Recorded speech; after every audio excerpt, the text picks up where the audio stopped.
ఎదుట నుండి కదలను, ఎదుట నుండి కదలను, సద్గురు పదములిక వదలను, ఎదుట నుండి కదలను, సద్గురు పదములిక వదలను. కోటి పుణ్యముల ఫలముగ దొరికిన నా శివానందు ఎదుట నుండి కదలను, కోటి పుణ్యముల ఫలముగ దొరికిన నా శివానందు ఎదుట నుండి కదలను.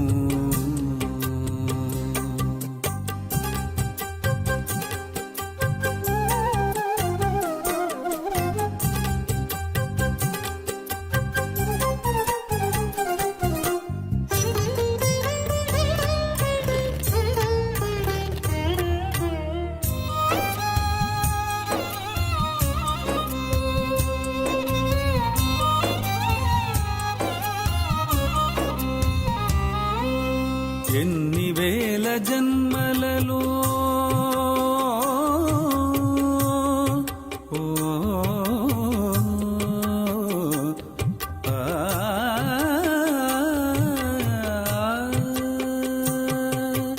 ఎన్ని వేల జన్మలలో ఎన్ని దేహముల లోపల, ఎన్ని వేల జన్మలలో ఎన్ని దేహముల లోపల నిదురించిన నన్ను మేలు కొలిపిన నా శివానందు ఎదుట నుండి కదలను,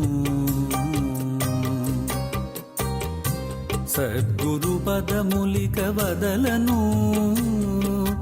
కోటి పుణ్యముల ఫలముగ దొరికిన నా శివానందు ఎదుట నుండి కదలను.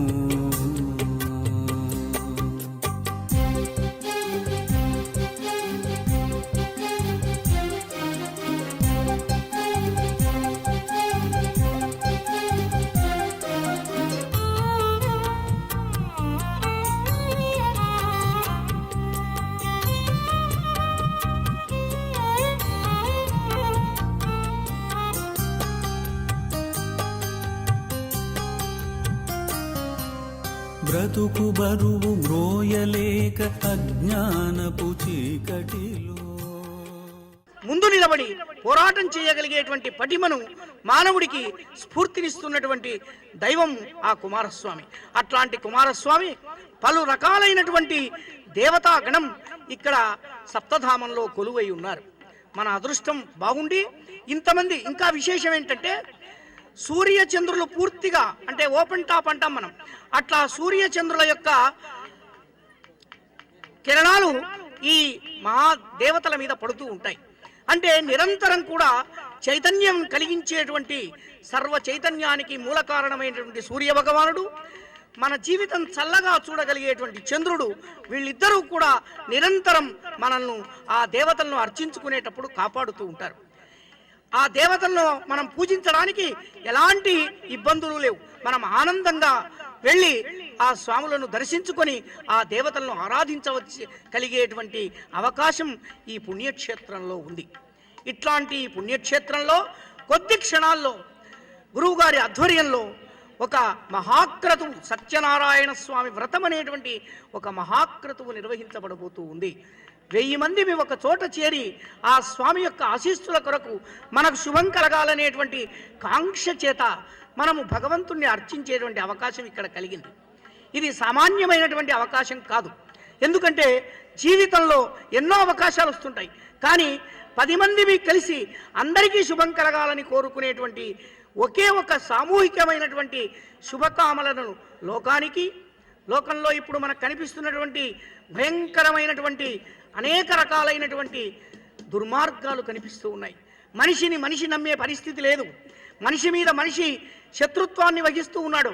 ఇట్లాంటి జీవశత్రు భావన పోవడానికి ఈ దైవ భావన మనకు తోడ్పడుతుందనే ఉద్దేశం చేత గురువుగారు ఈ సంకల్పం చేశారు. ఆ సంకల్పానికి మనమంతా కూడా బద్ధులమై ఈ మహాయజ్ఞాన్ని నిర్వహించుకోవడానికి సిద్ధపడదాం. స్వామివారి ఆశీస్సుల్ని అందుకుందాం. కథలో మొదటి కథలో మనకు నారదుడు కనిపిస్తాడు. నారదుడు ఆయనను స్తుతిస్తూ నమో వాంగ్మనసాతీత రూపానంత కీర్తయే ఆదిమధ్యాంతహీనాయ నిర్గుణాయ గుణాత్మనే సర్వేషాం ఆదిభూతాయ భక్తానాం ఆర్తినాశినే అని ఆ భగవంతుడైన శ్రీ మహావిష్ణువును ప్రార్థిస్తూ ఉంటాడు. ఆయన ఆదిమధ్యాంతరహితుడు, వాక్కుకు మనస్సుకు అతీతమైనటువంటి వ్యక్తి, అనంత గుణములు కలిగినటువంటి మహానుభావుడు. ఆ మహానుభావుణ్ణి ఒక పద్ధతి ప్రకారం మనం అర్చించుకుంటూ ఉన్నాం. 5 అధ్యాయాలలో 5 కథలు చెప్పబడతాయి. ఈ కథల ద్వారా మానవుడికి మార్గదర్శనం చేసేటువంటి అనేక అంశాలు మనకు కనిపిస్తాయి. కొన్ని కథల్లో భగవంతుణ్ణి అర్చించుకోవడానికి కులాలు కానీ మరేవి కానీ ధనం కానీ మరేది కానీ అడ్డం కాదు అనడానికి ఈ కథలు నిదర్శనం. కట్టెలు కొట్టేవాడు, చేపలు పట్టేవాళ్ళు, అట్లాగే గోవులను కాచుకునేవాళ్ళు ఈ పూజను భక్తి శ్రద్ధలతో నిర్వహిస్తారు. అక్కడ భక్తి శ్రద్ధ ముఖ్యమైనటువంటిది.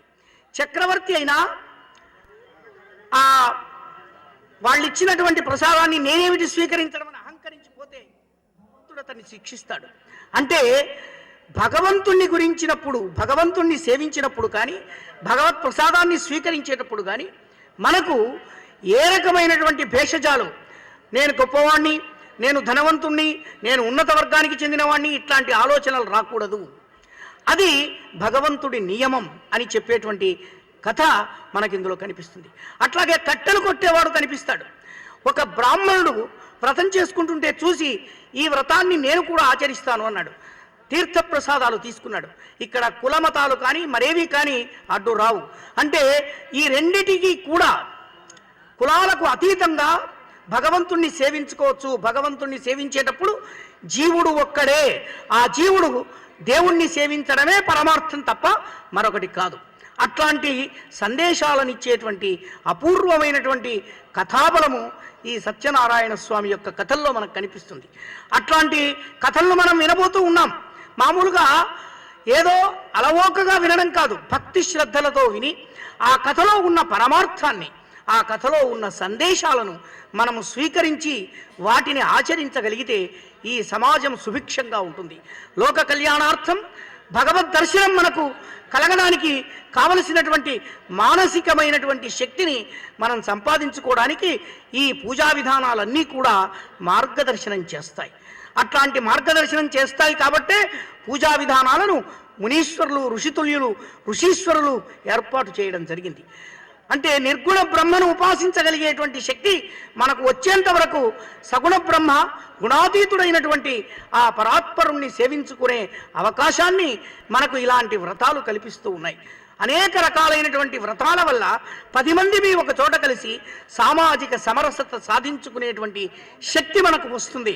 సమాజాన్ని ఏకత్రితం చేయగలిగేటువంటి శక్తి మనలో రెండింతలవుతుంది అనేటువంటి ఉద్దేశ్యం చేత ఈ వ్రతాలు నిర్వహింపబడుతూ ఉన్నాయి. ఇట్లాంటి వ్రతాలను ఆచరించి ఈ పవిత్రమైనటువంటి దివ్య క్షేత్రంలో జరుపుకోగలిగే మహదవకాశం మనకు లభించడం చాలా అదృష్టంగా భావిస్తూ స్వామివారి కటాక్షాలకు, గురువుగారి ఆశీస్సులకు మనమంతా పాత్రులం కావాలని ఆశిస్తూ ఉన్నాం. చాలామంది శ్రద్ధతో కూర్చోవడం శ్రమ అయినప్పటికీ కూర్చొని యథావిధిగా, అంటే మంత్రంలో ఏమీ లోటు లేకుండా, ఏ మంత్రానికి లోటు లేకుండా ఎక్కడ ఎటువంటి మంత్రములు ఎంత చెప్పవలనో అంతా పూర్తిగా మంత్రాలతో పూజ పూర్తి అయింది. ఎక్కడైనా అక్షతలు వేయడం మర్చిపోయాను, పువ్వు దగ్గర వేయలేదు, నైవేద్యంలో చూపించడం మర్చిపోయాను, అవన్నీ లోపాలు కాదు, మంత్రమే ప్రధానం. మంత్రం తర్వాత మీరు అక్కడ శ్రద్ధగా కూర్చోవడం చాలా ముఖ్యం. ఆ తర్వాత భక్తితో యథాచేతిగా చేశారు, అవన్నీ ముఖ్యం. కాబట్టి ఈ సత్యవ్రతం సంపూర్ణంగా దివ్యంగా పూర్తయింది. ఆయనకేం సందేహం లేదు. సత్యదేవుడు మనందరినీ తప్పకుండా అనుగ్రహించాడు, అనుగ్రహించబోతున్నాడు. ఇక్కడ 5 కథల యొక్క సారాంశం జగన్నాథ శర్మ గారు చెప్పారు. బాగా మంత్రం తెలిసిన వాళ్ళు, వైదికులు, పెద్దవాళ్ళందరూ, బ్రాహ్మణులందరూ వచ్చారు. ఏ మంత్రంకి దేంట్లోనూ లోటు లేకుండా చెప్పారు. మొదటే అనుహవం, పరిహవం, అంటే విఘ్నాలు ఏం రావద్దు, మేము చేసే పూజ పూర్తి కావాలి అని విఘ్న నివారక మంత్రములు ముందర పలికారు. దానివల్ల పూజలో లోపం ఉన్నా, క్రియలో ఏమన్నా పొరపాటు తక్కువ వచ్చినా ఎక్కువ వచ్చినా అవన్నీ విఘ్నాలు కావు, పూర్తిగా అవుతాయని అర్థం. ఈ వ్రతం మొదట భక్తులు ఏదో ఉపన్యాసం చెప్తా ఉన్నారు. ఇందులో సమానం, అందరూ కూడా సమానం అని చెప్పడం వ్రతం యొక్క ఉద్దేశం. వేదం చదువుకున్న బ్రాహ్మణుడు, దేశాన్ని ఏలే రాజు, కట్టెలమ్ముకునే పేదవాడు, ఇంకా ధనవంతుడైనటువంటి వైశ్యుడు, ఏమీ తెలియనటువంటి సామాన్యుడు కూడా అందరూ సమానమైన ఫలం పొందుతున్నారని ఉద్దేశం. పాండవులు ఆ పని చేశారు, శ్రీకృష్ణుడు కూడా ఈ పూజ చేశాడని చెప్తున్నారు. అవతార పురుషులు కూడా భూమి మీద నడిచినప్పుడు ఈ ఈశ్వరుడు యొక్క అనుగ్రహం కోరి అందరూ సమానమైన ఫలం పొందారు. ఈ కట్టెలమ్ముకునే వాడికి చదువు లేదు, రాజు మహాపండితుడు, బ్రాహ్మణుడు, అట్లా తేడా ఏమీ లేకుండా సమానంగా కూర్చుని వ్రతం చేసుకోవడం వల్ల ఆ దేశానికి అష్టైశ్వర్యాలు, క్షేమము, ఎలాంటి అపమృత్యు హింస లేనటువంటి క్షేమకరమైనటువంటి జీవన ప్రమాణం సమాజానికి కలుగుతుంది అని అర్థం. మనం ఇప్పుడు కోరుకోవాల్సింది, ధనం కంటే ముందు ఒక వస్తువు ఉంది, దాని పేరు క్షేమం. క్షేమం లేని ధనం కోరుకోవడం చేత కష్టపడుతున్నారు మనుషులు. క్షేమ మాట మర్చిపోయి ధనం కోరుకుంటున్నారు. అది తెలివి తక్కువ పని. ఆ తెలివి తక్కువ పని మనం ఎప్పుడు బాధించకూడదు. స్వామి మాకు క్షేమాన్ని అంటే క్షేమం అనేక రావాలి. నీ మనసులో క్షేమాన్ని నిజంగా కోరి గుణం చేత, మంచి గుణం చేత నువ్వు క్షేమాన్ని సంపాదించు. సత్యమే చెప్పు, సత్యమే పలుకు.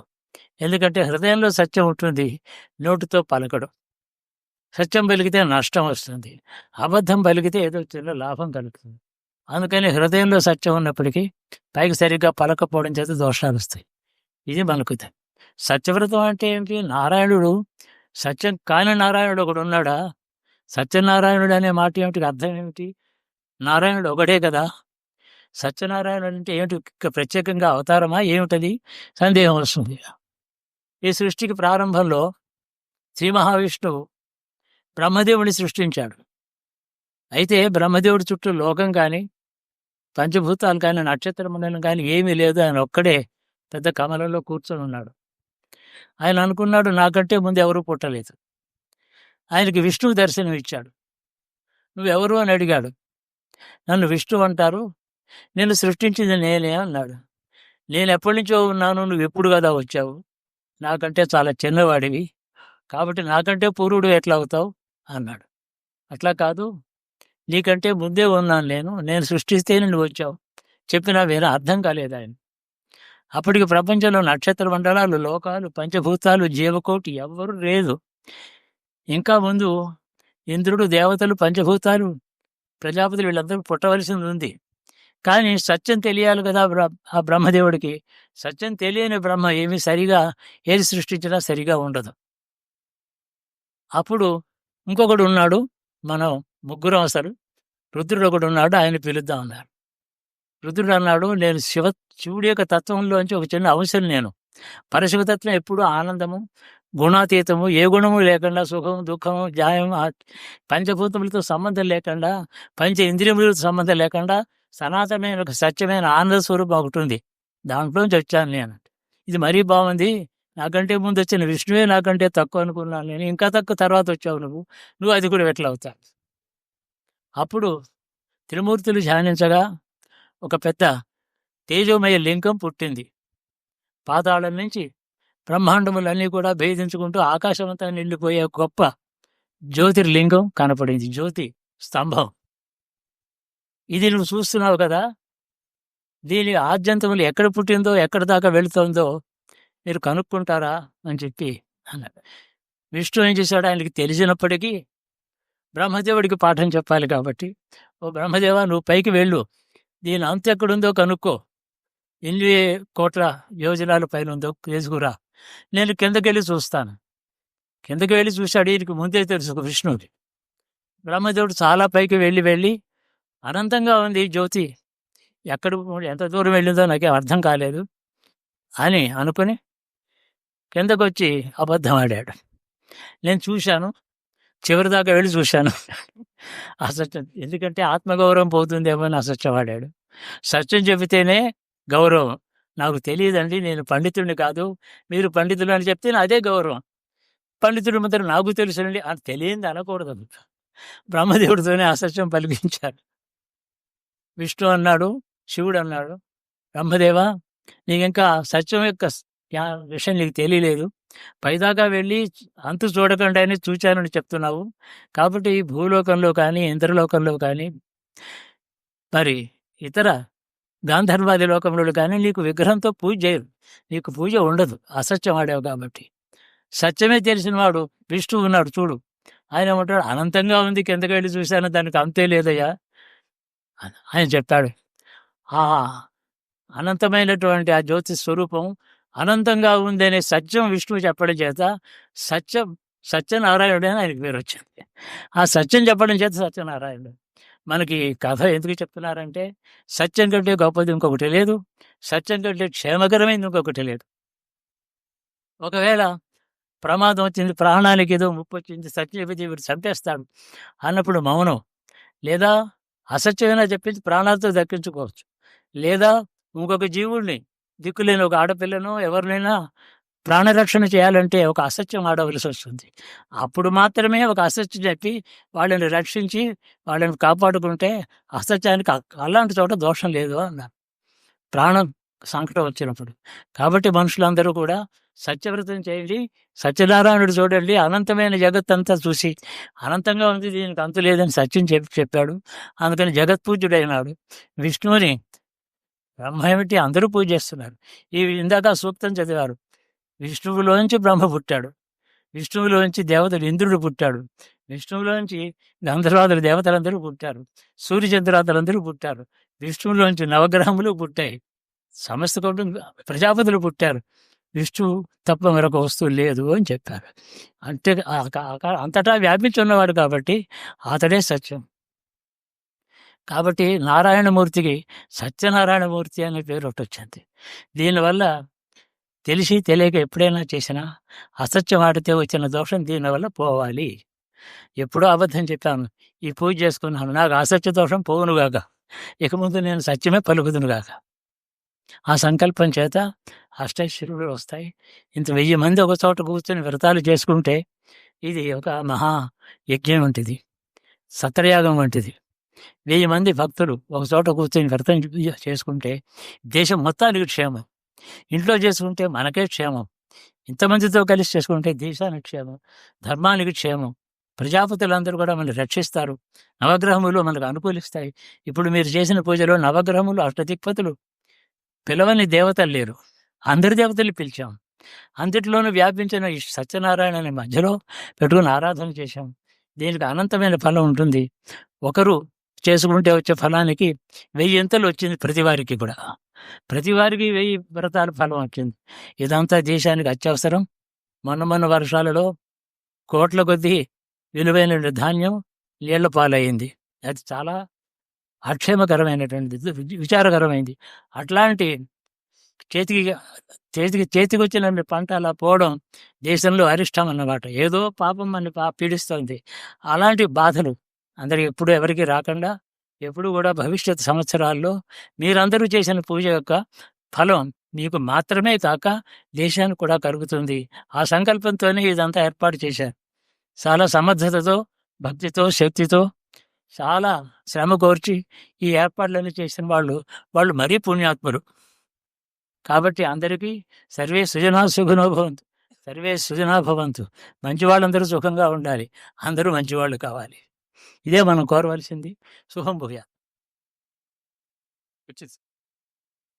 నిజానికి సత్యనారాయణ స్వామిని అన్ని దేవతలతో త్రిమూర్తులను పిలిపించి, అష్టదిక్పతులను పిలిపించి, నవగ్రహాన్ని పిలిపించి అందరినీ ఆహ్వానం చేస్తే సృష్టిలో ఉండే దేవతలనే మీరు పూజ చేసి నమస్కారం చేశారు. ఆ తర్వాత ఎవరికీ నమస్కారం అవసరమే లేదు. కాబట్టి మీ మనసులోనే ఈశ్వరుడికి నమస్కారం చేసి సుఖంగా వెళ్ళండి. మళ్ళీ గురువుగారు ఏమిటి అవసరమే లేదు. మీరు చేసింది అత్యుత్తమైన మహావ్రతం. ఆ తర్వాత ఇంకెవరికి పెట్టక్కర్లేదు. అందరూ క్షేమంగా ఉండండి. నేను కుటుంబంలో పెద్దవాడిని, నా ఆశీస్సులు అందరికీ ఉంటాయి. ఇంత పెద్ద కుటుంబంలో పెద్దవాడిని నేను, తాతని, తండ్రిని, మామని, మనవాళ్ళని, అందరూ నా మనవులు, నా బిడ్డలు, నా కొడుకులు, నా కుటుంబం అంతా పెద్దవాడిగా అందరికీ ఆశీస్సులు. మీరందరూ ఈ సత్యనారాయణ స్వామి అనుగ్రహం పొంది సుఖంగా ఉండండి. శుభం భూయాత్.